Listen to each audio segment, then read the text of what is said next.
Hello guys. Hello mga boss. And may natatapos tayong receiver na tactical dito. Ay upload natin to sa ating channel.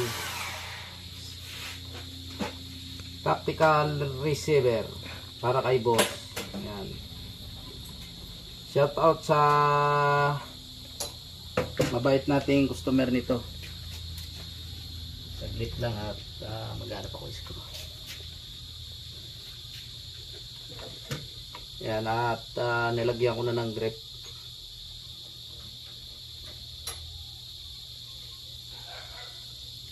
Doon sa mga meron din pa dito sa atin, mga boss, at paintay-intay lang at talagang masyado lang tayong natambakan. Yan yung sa inyo, matatapos din yan, makukuha din ninyo yung sa inyo.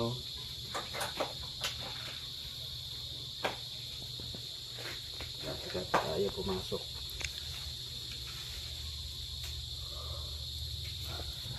Ito natin ng buo. Yan sir, oh, ito yung tactical na receiver mo. Yan. Napakalambot i-cock nito. Tapos napaka-smooth din ang trigger niya. Oh. Palambot.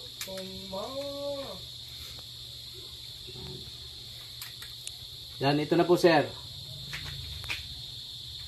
At ibabalot na po natin. Yan.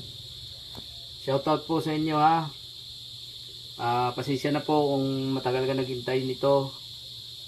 At kahit pa paano naman ay ating nagawa na at mapapadala na natin sa inyo, mahahawakan na ninyo.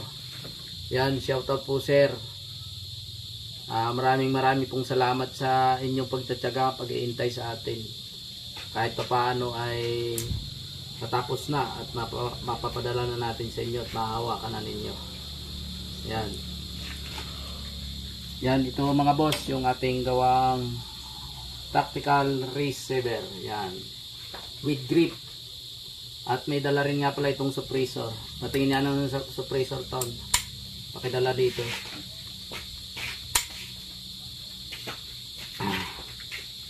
Yan mga boss. Ito yung ating gawa. At ito rin yung ating turutot. Yan, gawa rin natin yan. Pakilinis lang ito, not do may langis. Yan. May kuha na tayo rito. Oh. May kanal. Tapos dito, yan. Yan. Yan. Yung reeling natin, yan, medyo mahaba na yan. Tapos yung ating lagay ng scoop mount, yung reeling para sa scoop mount. Yan, tingnan nyo, yan po yung ating gawa. Yan. At hindi na natin ito ninarlingan, bali ginuhitan na lang natin dito kasi yung kung notice ko kasi pag ninanarlingan mabilis kapitan ng dumi. Kahit yung libag lang sa kamay mo, makapit dun sa panong narling. Kaya ganito na lang yung ginawa ko. Ayan. Hanggang dito na lang. I-upload natin ito ngayon. Shoutout sa nagmamayari. Ayan.